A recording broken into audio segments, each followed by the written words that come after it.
नमस्कार श्रोते हो, दीपक रेगी कथाकथन चॅनलवर तुम्हा सगळ्यांचं मनापासून स्वागत. श्रोते हो, तुम्ही ऐकताय अभय बापट यांची किंकाळी ही कादंबरी आणि आज या कादंबरीचा शेवटचा अर्थात भाग 9वा. श्रोते हो, गेल्या भागात आपण पाहिलं की खांडेकरांनी उन्मनला पुन्हा साक्षीसाठी बोलवलं आहे आणि आता त्याची पुनर्साक्ष त्यांनी सुरू केली आहे. ऐकूयात. खांडेकरांनी उन्मन हजर होताच पहिला प्रश्न केला. मागच्या साक्षीत तू असं सांगितलं होतंस उन्मन की तू साक्षीदारांच्या उपस्थितीत डॉक्टरांना त्यांच्यावर हल्ला करणाऱ्या व्यक्तीचं नाव माहिती आहे का असा प्रश्न विचारलास तेव्हा डॉक्टर हो म्हणाले होते आणि त्यांनी त्या व्यक्तीचं नाव उच्चारलं होतं, बरोबर आहे? नंतर ज्या घटना घडल्या त्यावरून मला असं वाटतंय की तुझ्याकडून आणखीन एक मुद्दा स्पष्ट व्हायला हवा. तो असा की निनादधुरी आणि नयनाधुरी यांचा उच्चार खूपच मिळता जुळता आहे, त्यामुळे तुझ्या मनात गोंधळ निर्माण झालेला असू शकतो. म्हणजे डॉक्टरांनी घेतलेलं नाव हे निनाद नसून नयना असू शकतं का? हा प्रश्न जरा आक्रमक आहे, सूचक सुद्धा आहे. म्हणजे वकिलांना काय अपेक्षित आहे याची हिंट साक्षीदाराला मिळावी या हेतूनं विचारला गेला आहे. पाणिनीने आपली हरकत नोंदवली. सस्टेंड. ठीक आहे, मी बदलल तो प्रश्न माझा. उन्मन, तू म्हणालास की मरणासन्न अवस्थेत डॉक्टर बंब यांनी हल्लेखोर कोण होता या बाबतीत सांगितलं? हो सर. त्यांनी जे सांगितलं ते कोणत्या ना कोणत्या प्रकारे सिद्ध करता येईल? हो सर, मी त्याचं टेप रेकॉर्डवर रेकॉर्डिंग केलेलं आहे. मग मला देतोस का ती टेप? आत्ता नाही आहे माझ्याकडे, म्हणजे कोर्टात नाही आणली. ती इथे कोर्टात ऐकवता आली तर नेमकं काय उच्चारलं डॉक्टर बंब यांनी ते स्पष्ट होईल. हो नक्की. तर मग हा टेप रेकॉर्डर आणि ती टेप मला पुरावा म्हणून सादर करून घ्यायचे आहेत. न्यायाधीशांनी पाणिनी पटवर्धनकडे बघितलं. त्यापूर्वी मला 1-2 प्रश्न या संदर्भात विचारायचे आहेत. न्यायाधीशांनी परवानगी दिली आणि पाणिनी प्रश्न विचारायला उभा राहिला. डॉक्टरांचं बोलणं रेकॉर्ड केल्याचं तू आम्हाला आधीच्या साक्षीत का नाही सांगितलं? पाणिनीने त्याला विचारलं. नाही, मला विचारलंच गेलं नाही ना. जाणून बुजून तू ते सांगायचं टाळलंस. नाही, मला विचारलं तर सांगू असा मी विचार केला. हा प्रश्न विचारला गेला नाही तर टेप रेकॉर्डरबद्दल काही बोलायचं नाही अशी सूचना तुला कोणी दिली होती? ओ युअर ऑनर. पुन्हा? खांडेकर हरकत घ्यायला उठले, पण न्यायाधीशांनी त्यांना हातानं खूण करून खाली बसवलं आणि ते साक्षीदाराला म्हणाले, तुम्ही उत्तर द्या. हो सांगितलं. ॲडव्होकेट खांडेकरांनी सांगितलं. साक्षीदार म्हणाला आणि पाणिनी हसला. न्यायाधीशांच्या कपाळावर आठ्या उमटल्या. येऊ देत तो टेप रेकॉर्डर पुरावा म्हणून. डॉक्टर काय बोलले ते ऐकायला आवडेल मला. पाणिनी म्हणाला. ठीक आहे, कोर्ट 30 मिनिटांची सुट्टी जाहीर करतोय.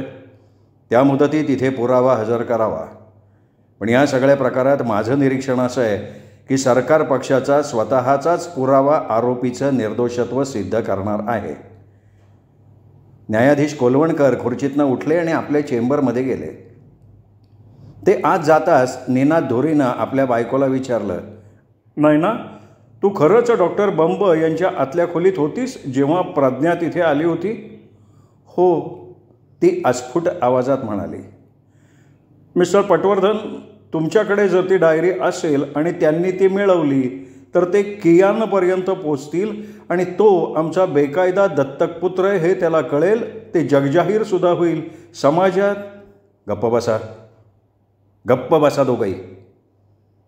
आजूबाजूचे लोक ऐकतायत. खांडेकरांचं सुद्धा लक्ष आहे. तुम्ही माझ्यावर सोडा रे सगळं. मी ठोस अशी काहीतरी आखणी केली आहे. मला वाटतं काय झालेलं असावं ते मला समजलं आहे.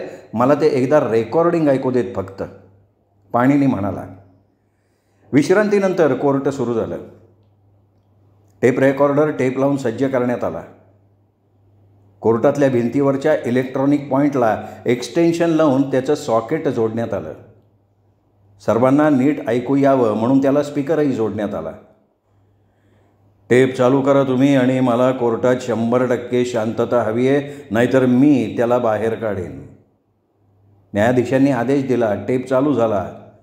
उन्मन आणि बंब यांच्यातले संवाद ऐकू यायला लागले. डॉक्टर बंब, ऐकू येत आहे तुम्हाला? डॉक्टर, ऐकू येत आहे? असेल तर हो म्हणा. मध्ये थोडा वेळ कसलाच आवाज आला नाही. नंतर अगदी दमून बोलल्यासारखा आवाज आला. हो. तुम्हाला कुणी फटका मारला माहिती आहे? उन्मनचा आवाज आला. पुन्हा शांतता. पुन्हा तोच प्रश्न. ज्यांनी तुम्हाला मारलं त्याचं नाव सांगू शकता का? पुन्हा शांतता. नंतर उन्मनच्या आवाजात त्याच प्रश्नाची पुनरावृत्ती 2-3 वेळा. शेवटी डॉक्टरांचा आवाज. हो. वा, छान डॉक्टर. डॉक्टर, नाव सांगा त्याचं. उन्मनचा आवाज. शांतता. डॉक्टर बंब, प्लीज नाव सांगा त्याचं किंवा तिचं. पुन्हा वाक्यरचना बदलून तोच प्रश्न अनेकदा विचारला गेला. शेवटी अगदी अस्फुट अशा दमलेल्या आवाजात डॉक्टर बंब यांच्या तोंडून ते नाव बाहेर पडलं. That's all. खांडेकर आनंदानं म्हणाले. टेप बंद करा. मशीन बंद करण्यात आलं. खांडेकर कोर्टाकडे वळले आणि विजयी मुद्रेनं म्हणाले, आता हे स्पष्ट झालंय की आपण सगळ्यांनी जे नाव ऐकलंय ते नैना धुरीचं निनाद धुरी नाही. पुन्हा एकदा टेप लावा. न्यायाधीश कोलवणकर म्हणाले. पुन्हा मशीन चालू करण्यात आलं. न्यायाधीश आणि पाणिनी पटवर्धन लक्षपूर्वक ऐकत होते. अशा प्रकारात कल्पनाशक्तीला खूप वाव असतो. डॉक्टर बंब यांचा आवाज इतका अस्पष्ट आहे की आपण स्वतःच्या मनात नैना धरून चाललो तर नैना ऐकल्याचा भास होईल आणि निनाद धरून चाललो तर निनाद ऐकू आल्यासारखं वाटेल. मी मनात काहीही न आणता स्वच्छ मनानं ऐकलं. धुरी हे नाव नक्कीच उच्चारलं गेलं आहे. प्रश्न निनाद का नैना एवढाच आहे. माझं मत आहे की नैना नाही, निनाद हेच नाव डॉक्टर बंब यांनी घेतलेलं आहे. मला हा टेप रेकॉर्डर पुराव्यात घ्यायचा आहे. मला माहिती आहे ते. तुम्ही आत्ता जो खटला चालवताय तो सरकार विरुद्ध निनाद धुरी असा आहे आणि जो पुरावा तुम्हाला रेकॉर्डवर हवा आहे तो तुमच्या म्हणण्याप्रमाणे दर्शवतोय की नैना म्हणजे मिसेस धुरी हल्लेखोर आहे. मग तुमच्या म्हणण्याप्रमाणे निनादला सोडून द्यायला लागेल. त्या दोघांनी संगनमत केल्याची शक्यता मी अजून सोडून दिलेली नाही आहे. हो, पण त्यांनी एकत्रित सहभाग घेऊन हत्या केल्याचा पुरावाही सादर केलेला नाही आहे तुम्ही. तुम्हाला अजून काही प्रश्न विचारायचे आहेत? नाही. क्रॉस घ्यायची आहे? नाही युअर ऑनर, पाणिनी म्हणाला. मला वाटतं सरकार पक्षाला टेप रेकॉर्डर पुरावा म्हणून दाखल करायचा आहे. अहो, पण 1 मिनिट. खांडेकर जरा गोंधळून म्हणाले. खरं तर आम्ही कोर्टाला रेकॉर्डिंग ऐकवलं आहे. कोर्टानं ते 2 वेळा ऐकलं आहे. आता पुरावा म्हणून सादर करायची गरजच नाही. तो एकच मार्ग आहे रेकॉर्डवर घेण्याचा, कारण कोर्टाचा क्लार्क जो इथे झालेल्या सगळ्या साक्षी आणि उलट तपासण्या टिपून घेतो तो त्या मशीनमधून आलेला आवाज कुठल्या भाषेत लिहिणार? आवाजाची नोंद कशाला करायला पाहिजे? क्लार्क एवढंच टिपून घेऊ शकतो ना की टेपवर डॉक्टर बंब यांनी हल्लेखोर म्हणून नैना धुरी असं नाव उच्चारलं. न्यायाधीशांना निनाद वाटतंय. सुरुवातीला तुम्हाला सुद्धा निनाद धुरीच वाटत होतं. आपण पुरावा म्हणून हा टेप रेकॉर्डर दाखल करून घेऊ, निदान आत्ता तरी. वाटलं तर नंतर काढून टाकता येईल. न्यायाधीश म्हणाले. ठीक आहे, पाणिनी म्हणाला. हां ठीक आहे, खांडेकरही म्हणाले. तुम्हाला क्रॉस घ्यायची आहे? नाही, पाणिनी म्हणाला. मग तुमचा पुढचा साक्षीदार बोलवा. आरोपी विरुद्धची ही केस रद्द करावी का काय याचा आमचा विचार अजून नक्की होत नाही आहे. आम्हाला दुपारी 2 वाजेपर्यंत मुदत हवी आहे. विचार करून आम्ही निर्णय घेतो. तोवर कोर्टानं सुट्टी जाहीर करावी. बचाव पक्षाची याला काही हरकत आहे? पाणिनीकडे बघून न्यायाधीशांनी विचारलं. कोर्ट जर सुट्टी घेणार असेल तर त्यापूर्वी मला एकाला साक्षीसाठी पुन्हा बोलवायचं आहे, पाणिनी म्हणाला. कोण आहे? बंब यांचा घरगडी. साक्षीदार कोर्टातच होता, तो येऊन पिंजऱ्यात उभा राहिला. इथे आत्ता प्रज्ञा पांडवनं सांगितलं की एक स्त्री मागच्या दारानं बाहेर पळाली. तर मला एक विचारायचं होतं की बंब यांच्या घराच्या त्या मागच्या दाराला माझ्या माहितीनुसार ॲटोमॅटिक डोअर क्लोजर आहे, बरोबर आहे? हो. आणि अगदी तशाच प्रकारचा ऑटोमॅटिक डोअर क्लोजर तुझ्या घराच्या पुढच्या दाराला आहे ना? हो. तुझ्या आणि बंबंच्या दोघांचेही ऑटोमॅटिक डोअर क्लोजर व्यवस्थित चालू आहेत अजून? आहेत सर. बंब यांच्या घराचं मागचं दार आणि तुझ्या घराचं पुढचं दार समोरासमोर आहेत? बऱ्यापैकी समोरासमोर. जेव्हा तू तुझ्या घरातनं अंगावर फक्त टॉवेल गुंडाळून बाहेर आलास काय झालंय ते बघायला, तेव्हा तुझ्या हातात काहीही नव्हतं? कसा बसा टॉवेल गुंडाळून तू आलास? हो. काय घेणार होतो मी बरोबर, तेवढा वेळच नव्हता. तेव्हा तुला डॉक्टर बंब यांच्या घराचं मागचं दार बंद असलेलं दिसलं? हो सर. आणि तू फक्त टॉवेल गुंडाळून बाहेर आला होतास? हो साहेब. आधी साक्ष देताना तू म्हणाला आहेस की पोलिसांनी तुझी चौकशी केल्यावर तुला घरी जा आणि कपडे करून तिथेच थांब म्हणून सांगितलं. हो. आणि तू त्याप्रमाणे केलं? हो साहेब. नोकर म्हणाला आणि पाणीने हसला. या कोर्टाला तू सांगशील का की तू फक्त टॉवेल गुंडाळून बाहेर आला होतास आणि पोलिसांनी घरी जा म्हणून सांगितल्यावर तू घरी गेलास असं म्हणतोयस? तर मग ऑटोमॅटिक डोअर क्लोजरमुळे बंद झालेलं तुझ्या घराचं दार तुझ्यासाठी कुणी उघडलं? कारण तुझ्याकडे किल्ली नव्हती. पाणीनी म्हणाला आणि न्यायाधीश आपल्या खुर्चीतनं पुढे सरकले आणि खूप लक्षपूर्वक ऐकायला लागले. अजून तुला पुढे विचारतो मिस्टर पुरी की जेव्हा तू कोर्टात टेप रेकॉर्डिंग ऐकत होतास तेव्हा मी तुझ्याकडे बघत होतो. त्यावेळी तू खूप तणावाखाली होतास. खुर्चीतून कुठल्याही क्षणी उठून कोर्टाच्या बाहेर पळायच्या तयारीत होतास. कारण डॉक्टर बंब यांचा आवाज इथे जमलेल्या सगळ्यांपेक्षा तू जास्त चांगला ओळखतोस. जेव्हा डॉक्टर हल्ला करणाऱ्या व्यक्तीचं नाव उच्चारणार होते तेव्हा तुला खात्री होती की हे नाव निनाद धुरी किंवा नैना धुरी नव्हतं, तर ते दीना पुरी असणार होतं. फक्त ते खूप दमले असल्यामुळे त्यांच्याकडून स्पष्ट उच्चार झाला नाही, त्यामुळे त्यांनी तुझं नाव घेऊ नये.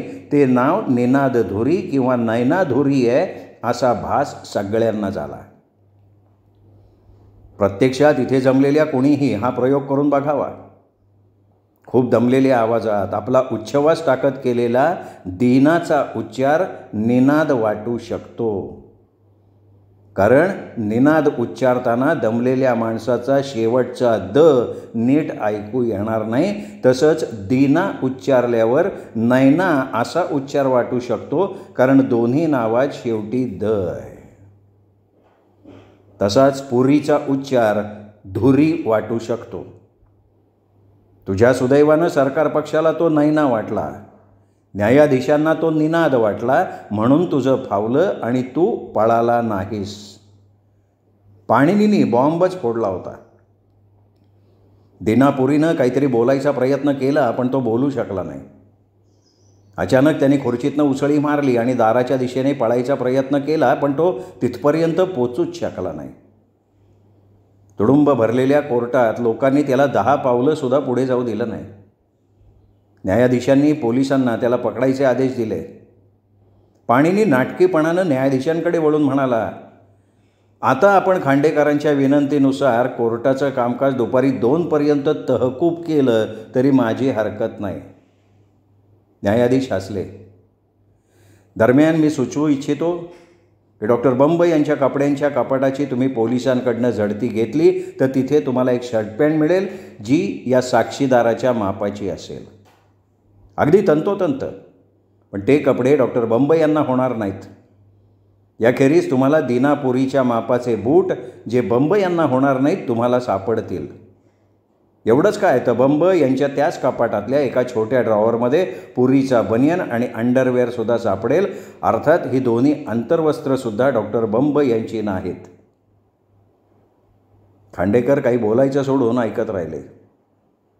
पाणिनी पुढे म्हणाला, एवढं सगळं झडतीट सापडल्यावर निनादऐवजी नयना धुरीवर सुद्धा खुनाचा आरोप ठेवायची गरज भासणार नाही. राहिला माझ्यावरच्या चोरीची डायरी ठेवून घेतल्याचा आरोप.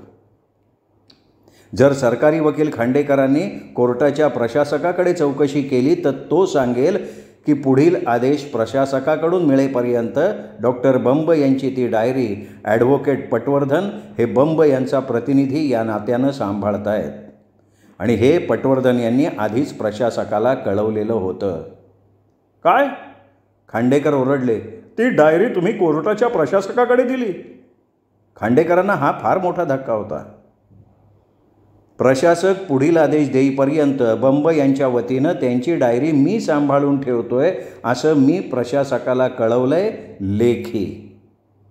आणि अद्याप मला प्रशासकानं त्या संदर्भात पुढचे आदेश दिलेले नाहीत. त्यामुळे ती डायरी अद्याप माझ्याकडे आहे. पण ती चोरीची वस्तू म्हणून नाही तर डॉक्टर बंब यांची मालमत्ता म्हणून मी सांभाळतोय. मिश्किलपणे पाणिनी म्हणाला आणि न्यायाधीशांच्या चेहऱ्यावर मिश्किल हास्य पसरलं. खांडेकर खाऊ का गिळू या नजरेनं पाणिनीकडे बघत होते. पाणिनीची नजर ॲडव्होकेट कर्णिककडे वळली आणि तो पुढे म्हणाला, बार काउन्सिलमधले विद्वान वकील कर्णिक यांच्या मदतीनं सरकारी वकिलांनी मला डायरी प्रकरणात गोवण्याचा प्रयत्न केला, पण प्रशासकानं मला सहकार्य केलं. डायरीचा विषय माझ्या दृष्टीनं आता संपला आहे, न्यायाधीश म्हणाले. मिस्टर पुरी, पटवर्धन यांनी तुमच्या वागणुकीबाबत नोंदवलेल्या निरीक्षणाबद्दल तुम्हाला काही म्हणायचं आहे? नाही, मला काही बोलायचं नाहीच आहे. मी पोलिसांना आदेश देतोय की त्यांनी बंब यांच्या घराची झडती घ्यावी आणि पटवर्धन यांनी अंदाज केल्याप्रमाणे बंब यांच्या कपाटात खरंच पुरीचे कपडे आणि बूट सापडत आहेत का ते शोधावं. खांडेकर, मी 2 तासासाठी कोर्टाचं काम तहकूब करतोय, न्यायाधीश म्हणाले आणि उठून आपल्या चेंबरमध्ये निघून गेले. निनाद धुरीनं संधी साधून पाणिनीला जवळ बोलवलं. डायरीच्या चोरीतून तुम्ही सुटलात पटवर्धन, पण ती डायरी जेव्हा प्रशासकाकडे पुन्हा जाईल तेव्हा काय? त्यात आमचं नाव आहे. म्हणजे पर्यायानं कियांच्या अवैध दत्तक विधानाचा विषय समाजापुढे येणार. तो आमचा पुत्र नाही हे कियांला कळणार, त्याचं आयुष्य बर्बाद होणार हो. निनाद घाबरून म्हणाला, हे बघ, तू शांत हो, मी तसं काहीही होऊ देणार नाही आहे. पण निनाद काहीतरी बोलणार तेवढ्यात पाणिनीने त्याला क्लू दिला. अरे, कोंब बाइंडिंगची डायरी आहे ती. त्यातल्या पानांवर पान नंबर छापलेले नाही आहेत. त्यात पानं वाढवता येतात, तशी काढतासुद्धा येतात, न फाडता. पाणिनी म्हणाला आणि न्यायाधीशांनी 2 तासांनी पुन्हा कोर्टात प्रवेश केला. तुम्हाला पुरावे मिळालेत? न्यायाधीशांनी विचारलं. हां, थोड्याच वेळात पोलीस ते आणतील, खांडेकर म्हणाले. न्यायाधीश म्हणाले, निनाद धुरीवरचे आरोप तुम्हाला सिद्ध करताच आलेले नाही आहेत खांडेकर. प्रश्न राहतो नयना धुरी खुनी आहे का हे तपासणं. सकृतदर्शनी पटवर्धन यांच्या निवेदनानंतर पुरीनं ज्या पद्धतीनं पळून जायचा प्रयत्न केला आणि नंतर काही बोलायला नकार दिला, त्यावरून नयना धुरीपेक्षा पुरी हाच संशयाला पात्र ठरतो. पोलीस पुरावे आणेपर्यंत मला सांगा, मिस्टर पटवर्धन, तुम्हाला पुरीचा संशय कसा काय आला? न्यायाधीश कोलवणकर यांनी विचारलं. शेजारी राहणाऱ्या अनुमान डहाणूकर यांनी पोलिसांना नीट माहिती दिली असती तर पुरी आधीच पकडला गेला असता. नयनानं किंकाळी फोडल्यावर मिसेस डहाणूकर काही सेकंद दाराकडे लक्ष ठेवून होत्या. त्यानंतर त्या पोलिसांना फोन करायला गेल्या. मिस्टर डहाणूकरनी नयनाला दारातून बाहेर येताना पाहिलं होतं. ती किंचाळली तेव्हा जर खुनी माणूस इमारतीतून बाहेर पडला असता तर मिसेस डहाणूकरनं त्याला पाहिलं असतं. तिला तो दिसला नाही, याचा अर्थ मी असा घेतला की तो इमारतीच्या बाहेर पडलेला नसावा. मुद्दाम नयना बाहेर जायची वाट बघत तो तिथेच डॉक्टरांच्या घरात लपून बसलेला असावा. आता माझ्या अंदाजानं घटनाक्रम असा झालेला असावा. रात्री 11 नंतर डॉक्टर बंब यांनी दीनापुरीला घरी जायला सांगितलं असावं, पण त्याला डॉक्टरांकडे असणारी ती गोपनीय डायरी हवी होती. डॉक्टरांचे उद्योग त्याला माहिती असावेत आधीपासून किंवा अगदी नुकते समजलेले असावेत. डायरीत काय आहे हे कोणाकडून तरी त्याला कळलेलं असावं आणि अगदी काही दिवस आधी समजलेलं असावं. त्यातली नावं वाचून तो त्या लोकांना जन्मभर ब्लॅकमेल करू शकला असता. घरी न जाता तो बंब यांच्या बेडरूममध्ये गेला, तिथेच बसून राहिला. डॉक्टर बंब काही कारणास्तव बेडरूममध्ये आले तेव्हा त्यांना पुरी कपाटाजवळ लपून बसलेला दिसला. पुरीला हे अनपेक्षित होतं, कारण डॉक्टर बंब यांनी रात्री 11 नंतर अपॉइंटमेंट दिल्याचं त्याला माहिती होतं. त्यामुळे ते एवढ्या झोपायला कसे आले याचं त्याला आश्चर्य वाटलेलं असावं. त्यांना खुलासा करण्यासारखं कारण तो देऊ शकत नव्हता. त्यांनी डॉक्टरांच्यावर हल्ला केला, त्यांच्या डोक्यात जोरात काहीतरी मारलं. त्याचवेळी त्याने मिसेस नैना धुरीचा किंचाळण्याचा आवाज ऐकला आणि तो एकदम सावध झाला.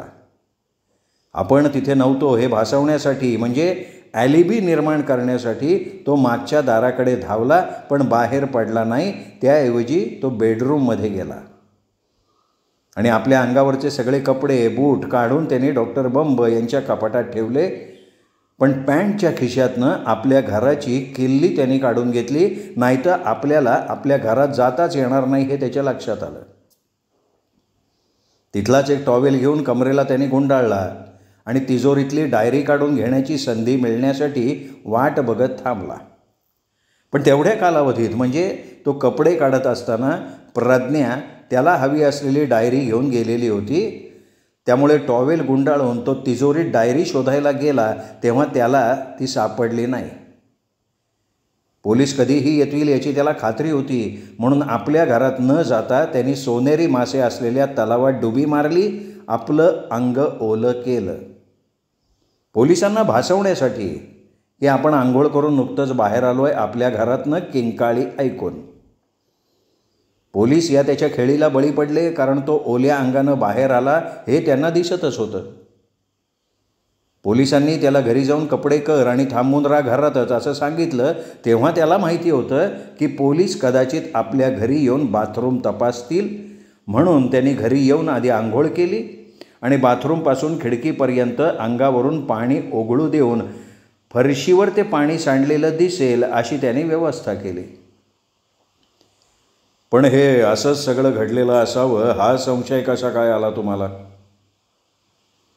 शेजारच्या डहाणूकरबाईंनी मला सांगितलं होतं की बंब यांच्याकडे एक मांजर आहे, त्याचा तळ्यातल्या सोनेरी माशावर डोळा आहे. आत्तापर्यंत ते मांजर त्या माशाला कधीही पकडू शकलं नव्हतं, पण त्या दिवशी म्हणजे मी त्यांच्याशी बोलायला त्यांच्या घरी गेलो तेव्हा त्या मांजरानं तळ्याजवळ सोनेरी माशाला मारलेलं दिसलं. मला त्या बाई बोलत असताना त्या घटनेचं महत्त्व लक्षात नाही आलं, कारण त्या फार आगळपगळ बोलत असतात. पण मी विचार केला की तळ्यातल्या माशाला मांजर पकडू शकत नसेल तर काहीतरी कारणानं तो मासा तळ्यातून बाहेर आलेला असावा आणि मग मांजराने त्याला मारला असणार. मग तो मासा एवढ्या रात्री बाहेर कसा आला असावा असा विचार केला तेव्हा मला संशय आला की कुणीतरी तळ्यात उडी मारली आणि त्यामुळे जे पाणी बाहेर उडालं त्या पाण्याबरोबर तो मासा बाहेर पडला असावा. आणि त्या अपरात्री दिनापुरीशिवाय तळ्यात उडी मारायचं कारण कोणालाही नव्हतं. पाणीनी म्हणाला तेवढ्यात एक पोलीस अधिकारी हातात एक पिशवी घेऊन आला आणि त्यांनी खांडेकरांच्या हातात ती पिशवी दिली. आतल्या वस्तू बघून खांडेकरांचा चेहरा पडला. अत्यंत तर्कशुद्ध आणि वास्तवाला धरून मांडणी. पटवर्धन यांनी सांगितल्यानुसार सगळ्या वस्तू त्या कपाटात मिळालेत. आम्ही नेना धुरी विरुद्धचा खटला मागे घेतोय, खांडेकर खेलाडूपणानं म्हणाले. मी नेहमीच म्हणतो की परिस्थितीजन्य पुरावा हा सर्वोत्तम पुरावा असतो. फक्त घडलेल्या घटनेचे सगळे बिंदू जोडले गेले पाहिजेत आणि माझ्या या तर्कसंगतीत ते सगळे जोडले गेलेत. छान, न्यायाधीश म्हणाले. आरोपी निनाद धुरी खुनी नसल्याचं तुमचेच पुरावे सिद्ध करतायत खांडेकर, आणि तुम्ही स्वतःही तसंच म्हणतोय. नैना धुरी संशयित आहे असं दाखवायचा प्रयत्न तुम्ही टेप रेकॉर्डिंग दाखवून केला, पण त्यात घेतलं गेलेलं नाव नैनापेक्षा दीना आहे हे दीनापुरीच्या प्रतिक्रियेतनं सिद्ध होत आहे. आता निनादला मुक्त करण्याचा आदेश मी देतो. श्रोते हो, तुम्ही ऐकत होतात अभय बापट यांची कादंबरी किंकाळी. अखेर निनाद धुरीला मुक्त करण्यात पाणिनी पटवर्धनला यश मिळालं आहे.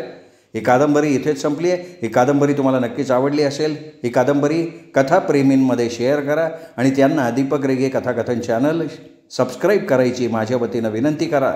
एवढंच बोलतो आणि थांबतो. पुन्हा भेटूयात अशाच उत्तम कादंबरीसह. कारण दीपक रेगे कथाकथन चॅनल म्हणजे कथा आनंदाचा अत्युच्च ठेवा.